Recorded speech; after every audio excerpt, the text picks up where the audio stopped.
Well, hello everybody. Welcome back to the Contractor Truth Podcast. I'll try and get my tongue untied here for you just as quickly as I can. I am John, the Contractor Growth Guy, and just a reminder: this is a show for contractors, service business owners, and tradespeople who are trying to build something bigger than just another stressful job. So if that describes you, then you are in for a treat. And we talk about sales, about systems, about leadership, about reputation, marketing, all the real stuff nobody teaches you when you first start swinging a hammer and calling yourself a business owner.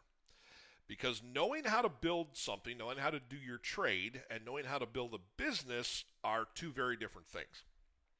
So we're going to talk about those things. One of those things, doing your trade, makes you tired, but the other one is what makes you profitable, and that's kind of where we come in. And unfortunately, a lot of guys are really good at their trade, and sorry if this sounds harsh, but absolutely terrible at the business side of things. So that's why we're here, and I want to just underline too. I'm kind of old school, and I hope you appreciate that. I believe that old school principles work, and that's what we present here. They're tested, tried, proven.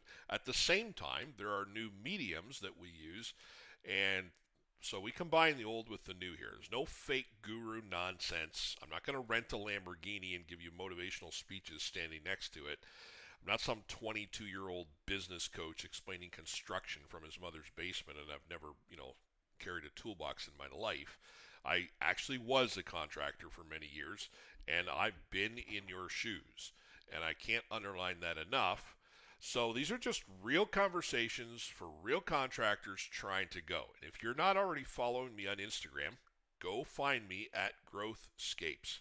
Okay, that's all one word, Growthscapes. Ends with a Z as we say it in Canada, or with a Z as you say it in the United States. So that's where I post daily contractor content, reels, business advice, sales strategy, pricing conversations, things like customer psychology, and all the stuff that helps contractors stop operating like overworked donkeys and start operating like actual business owners. A lot of people find the podcast through Instagram first, so if you're listening here first and haven't checked it out yet, go search Growthscapes, again, ending with a Z or a Z, on Instagram and follow along there. You'll probably find a few reels there that make you slightly uncomfortable, which may mean that they're true. You may actually argue with me at times, and if you do, please, please, please, by all means, comment. I do try and respond to those. I always love feedback. One of the topics today we're going to be discussing is the subject of humility, and so on that note, I do try and take the feedback that's being given. I do not know everything. I'm not here to claim that I know everything. I'm still learning all the time, okay? Nothing works all the time. And that's just the way it is. A lot of the things I suggest, they're proven to work, but they don't work 100% of the time. I get that, okay? Today I want to hit three things that matter a lot, and honestly, they're all connected. I want to talk first of all about being a good subtrade, something that maybe some of you already know a lot about, maybe some of you who've never considered it. Okay? Second, I want to talk about handling customer objections without sounding desperate or without sounding confrontational or without sounding unprofessional. And then lastly, I want to talk about one of the most underrated business advantages in our industry, in construction and service related industries, and that is the subject of humility. Yep, yep, yep, yep, yep. I said the word humility, okay? And I don't want to sound preachy, okay? And I don't want to be, incredibly ambitious for a mere contractor podcast, the level that mine is. But I want just stick with me on this, okay? Because we're in an industry that is fueled by a lot of testosterone, let's face it, a lot of caffeine, and the phrase, that guy's an idiot, is pretty common, okay?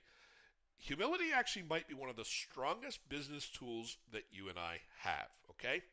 So let's start talking about this subject of being a good subtrade, okay?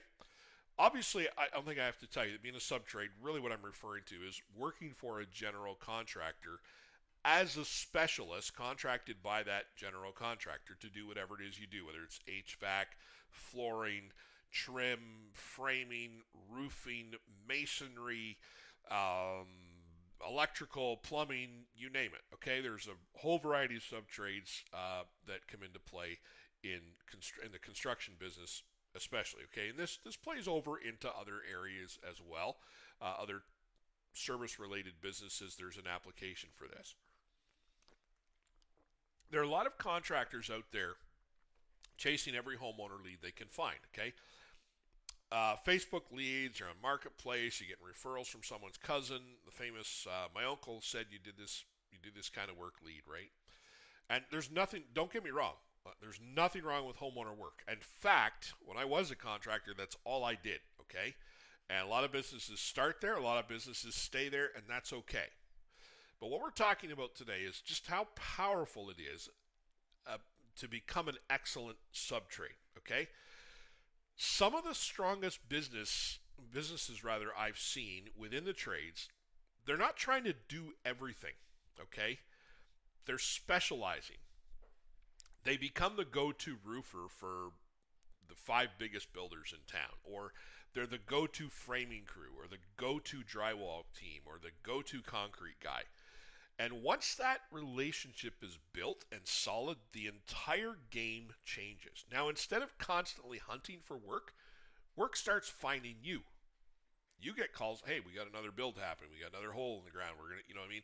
And that's a much better way to live in many ways, okay? Because chasing leads feels like a little like online dating, okay?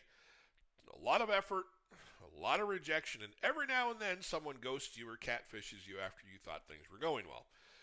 Builder relationships are different because builders value consistency.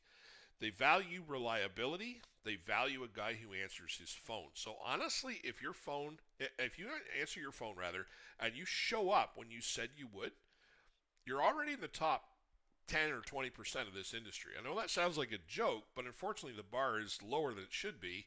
It's not a joke, okay? Now, builders will tell you that they're looking for the cheapest guy, and they are lying to you. They are not looking for the cheapest guy. I guarantee you they're not looking for the cheapest guy. Here's what they're looking for.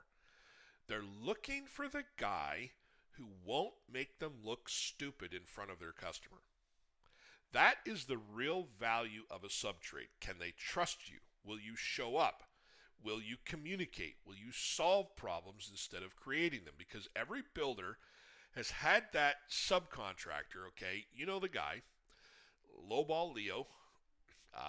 We're going to talk a lot about Lowball Leo going forward. Lowball Leo in his 2009 Sierra pickup with the rusted quarter panels and 10 million miles on it. He just upgraded it from an even older hatchback, okay? He is the trunk slammer of all trunk slammers. He's the cheapest guy in town, wants to do cash deals. He's desperate every day. Yeah, no problem. I'll be there Monday because he has no work, right? Then Monday comes, and for whatever reason, he doesn't show up. Tuesday comes. Wow, now it's Thursday. Nobody can reach him. So apparently Leo is in prison or in witness protection or something. Anyway, that guy, he never wins long term. Builders want peace. They want predictability. They want someone who makes the machine run smoother. And if you can become that person, you are incredibly valuable. Now, here's where people get it wrong. A lot of subs make the mistake of thinking that skill alone is enough, right? They think things like, I'm the best installer. My work is the cleanest. My quality is better. Now, don't get me wrong, okay? That matters. But let me tell you something that's very uncomfortable. Sometimes, oftentimes, the slightly less talented guy gets more work because he's easier to deal with, okay? He communicates better. He doesn't create a lot of unnecessary drama. He doesn't turn every small disagreement into a heavyweight title fight. He's just easier, okay? And easy wins. I have seen incredibly talented tradespeople who sabotage themselves because they were impossible to work with, okay? Every builder was an idiot. Every supplier was incompetent. Every customer was unreasonable. Every delay was someone else's fault. At some point, if everybody is the problem, Maybe there's another possibility. What is the common denominator here? Look in the mirror, okay? I say that with love, okay? If that's you, you have some introspection in your future, I hope, okay? Look inwardly. Don't be that guy. I don't like telling a lot of stories here, but I remember a guy worked for me. I won't give you his name, but anyway, his name was not Leo, but he was similar to Leo. And but he was good at what he did. But I got to the point where I dreaded every time he called me. I dreaded every text. It was constant drama, constant difficulty. The world was falling apart, and it wasn't. Every time there was a problem, it was made 10 times bigger. I finally got to the point where I don't care how good this guy is. I don't care if he's the best. He was a framer. I don't care if he's the best framer in the world. I don't want him in my life. And so I turfed him. I had to. He was stressing me out beyond what I can even describe, okay? So the relationship building matters in this subtrade versus general contractor type relationship, okay? Builders buy from people they trust, and trust is not built in a single quote. It's built over time. It's built with fast responses. It's built with honestly owning mistakes and helping solve problems, doing what you said, being dependable.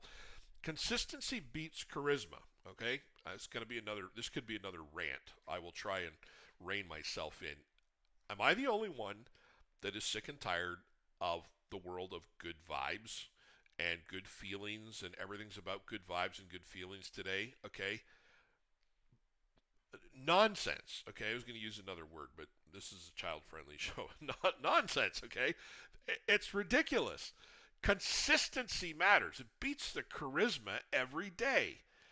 People want, and builders especially want, substance. Customers want substance. Be who you say you are. Okay, listen, I know average salespeople who absolutely crush it because people trust them.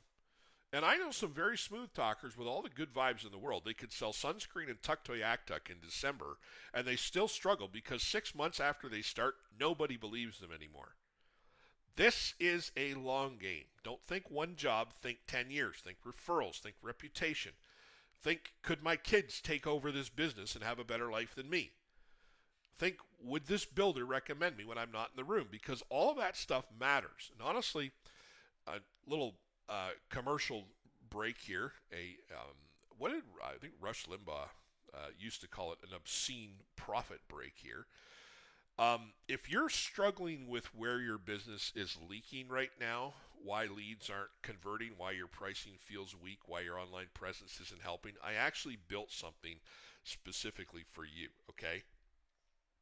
I provide a full online presence audit through Growthscapes. It's $99, okay, and it is a full out audit of your website, your Google business profile, your reviews on that profile and on other sites, your social media, your visibility, your positioning, the whole thing, your entire online presence, okay? Oftentimes the problem isn't your work. Oftentimes it's the fact that your business looks like it was built, I say this again with love, looks like it was built during the dial-up internet era. Customers make decisions online very fast, and if your online presence looks weak, trust drops before you ever get that phone call, if you get it, okay? So if you want that, just go to Growthscapes on Instagram, DM me the word audit, A-U-D-I-T, okay? DM me the word audit, and I'll point you in the right direction, okay? Or you can go to our website, growthscapes.com. Again, that ends with a Z or a Z. Okay, because sometimes the fastest growth you can experience going forward comes from fixing leaks that you have in your marketing, okay? Things that are already there, they're broken, they just need to be tweaked, and we can help you with that. Okay, now, moving on to our next segment here. We are moving on now to the subject of objections, okay? Because every one of us in either contractor world or service company world, we deal with objections, okay? Usually right after spending 3 hours measuring, quoting, trying not to trip over someone's golden retriever. By the way, do you guys ever notice this? Dogs actually just cannot get enough of a measuring tape. It freaks them out. I'm sure I'm not the only one who's witnessed that. Okay, that's a That's the thing. Anyway, I digress. The big the big objection is almost always the same, okay? And you already know what I'm going to say before I say it. Your price is too high. Well, thanks, Sherlock, or Captain Obvious. Of course it is, okay? Has anybody ever looked at a quote they've received and said, hey, I was really hoping this would be way more expensive? Of course, nobody's ever done that. Price objections are normal. First of all, don't take them personally, okay? I'm preaching to you on this, okay? This is important. A lot of contractors, a mistake you make when you get that objection is you get emotional. You panic. You jump to discount, okay? You start defending yourself like you're, on trial. You get all offended, okay?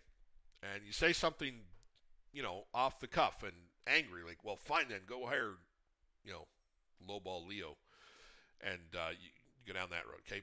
Probably, to say the very least, understatement of the day, it's not your strongest closing strategy, okay? Usually when someone says your price is too high, they aren't just talking about the money. They're talking about the trust. They're wondering if the value that you provide matches the number, okay? Because remember this, guys, okay? When value exceeds the price, the sale is made. In other words, when they would rather have what you are offering than the money in their bank, you've made the sale. Okay? That's how sales happen. They want what you're selling more than they want the money that it costs to get it. Okay? When you get to that point, you've made the sale. Okay? They're wondering if the value matches the number. It's your job to explain that. Now, don't do it aggressively. Don't do it defensively. Don't do it desperately. Listen to me carefully. Do it clearly. Okay? Articulate this. And you can build this into your sales system, if you will. And I recommend sales systems. I certainly do. Okay? What are they getting? Are they getting better materials? Are they getting better warranty? What about better communication? What about cleaner job site? What about reliable scheduling? What about a company that actually answers the phone next year because they're still in business? Cheap jobs get expensive later. Everybody in construction knows this. The guy who saves $2,000 up front often spends 10 fixing it later. But if the customer doesn't understand the difference, all they see is the bigger number. And that's why your reputation matters. That's why reviews matter. That's why your marketing matters. That's why your Google profile matters. Okay? That's why people who say, I don't do social media. Yeah, I'm talking to you. Listen to me. Come on, man. A lot of you say, I don't do social media. You're usually the same people complaining that nobody calls, okay? Trust starts before you ever knock on the door, or before you ever knock on the door. Without trust, every quote feels expensive. Another objection that you get oftentimes is, we need to think about it. Now, don't discount that one. Sometimes that's true, okay? Sometimes people genuinely do. Sometimes the couple needs to sit down and talk about it, and that's a good thing. I always remember a window salesman friend of mine years ago that had a little trick that his job was to close the sale while sitting at the kitchen table. And he was, back in the 80s, a $1 million salesperson, which was a lot of windows in the 1980s. And he used to excuse himself, and I've used this many times at kitchen tables selling. He'd say, do you mind if I use your washroom? Right? And then he would go to the washroom whether he needed to use it or not. Sorry, for those of you in the U.S., the washroom is the restroom, okay? And he would go to the restroom, and even if he didn't have to go, and the purpose of him doing that was so that they could talk about it as a couple. Actually, and he would say that 9 times out of 10, and he used to actually track this, he would come back and the sale was made, a decision was made, okay? And I've practiced that and tried that, and I've proven that to be true. So there's a little strategy you can use sometimes, okay? Sometimes they need financing. That's a discussion that we can have another day, and that's something we will be talking about. Sometimes they just hate confrontation. That's the polite version of rejection, which honestly I respect. But instead of pushing, ask a better question. Just say this, absolutely. Is there anything specific about my quote or about what I'm offering that you're unsure about that I can help clarify. Put it back in their court. Help them articulate what the issue is. That changes everything. Now you're on the path to finding the real issue. Maybe it is price. Maybe it's timing. Maybe their brother-in-law suddenly thinks he's a contractor because he watched 3 episodes of HGTV. You need clarity, not pressure. Pressure makes people run. Confidence creates trust. The same thing with, here's another one. We're getting more quotes. Good. They should. Don't get weird about that, okay? Don't act offended. Position yourself professionally and say something like this. Absolutely. And you should get more quotes. Just make sure when you're comparing them, you compare scope, materials, and warranty, not just the price. That sounds confident. That sounds calm. That sounds like someone you'd be comfortable hiring, doesn't it? Now, here's my personal favorite, and you've seen this in my reels, okay? Can you just give me a ballpark price? Ah, yes. The famous ballpark question. Sometimes that's actually genuine, and I get it. And there is, by the way, for some of you that have objected to my reasoning in this, in my reels, we have a little bit of time to add more context. There are occasions when you can do that if you know that your ballpark is true. Like, I'll give you for instance, it's often true, say for instance in HVAC, that it is, say $8,000 to $10,000 for a new forced air gas furnace. And there's actually a number for that, right? And sometimes you can do that. Other times you can't. So be very careful and selective in how you answer that, depending on what product or service you're selling, okay? So sometimes that's genuine, and like sometimes you have to take that very seriously, because the other thing you don't want to be doing is you don't want to be quoting someone on a $50,000 job and they're thinking it's going to cost $3,000, okay? It is a good idea to get that out of the way and kind of feel them out, right? Ask them what their ballpark is one way you can go about it. Now, sometimes this person has contacted 14 contractors and built a spreadsheet that would impress NASA, okay? You got to protect yourself. I like to respond to this one with humor. I remember an old real estate agent years ago that taught me a lot about the real estate business. And whenever someone would ask him what their house was worth, he said he would give them a range, but it would be a very big range, like between 100,000 and 500,000. So I adapted that for my business, and one of my old responses used to be, well, it's probably somewhere between around 2,000 to 200,000. And then you do it with a smirk, you usually get a laugh, okay?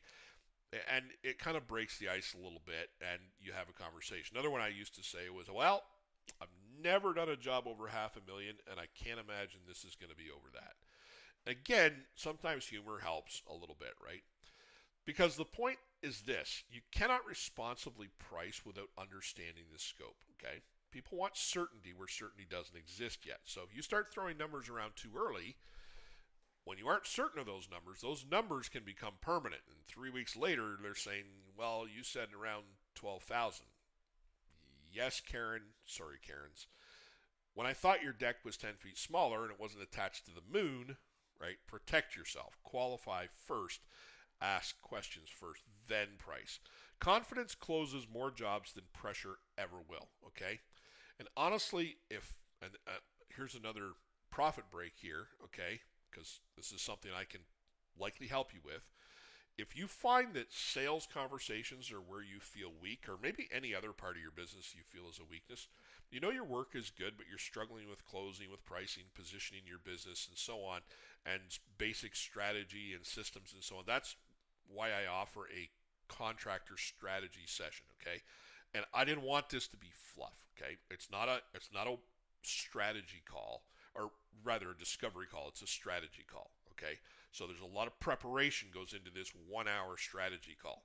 We break down your business. We look at your pricing, your objections, your sales process, where things seem to be leaking and where your strategy seems to be off. We kind of do a deep dive into your business, and then we come up with actionable solutions that you can put into place immediately when the call is done. So if that's something that sounds useful, again, DM me the word consult on Instagram, or check out growscapes.com. Again, growscapes with a Z at the end.com.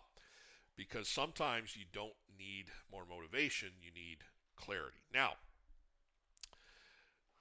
leading into our final segment,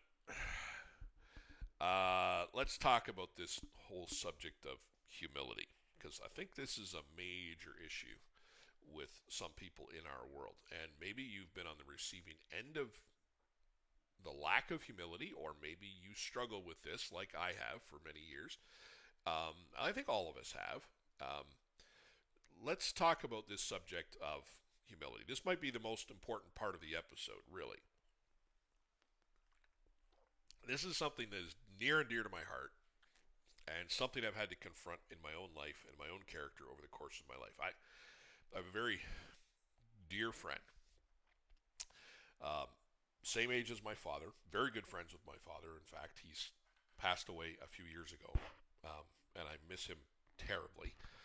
Um, and I was talking to my wife one day about Daryl. And what was it about Daryl that was so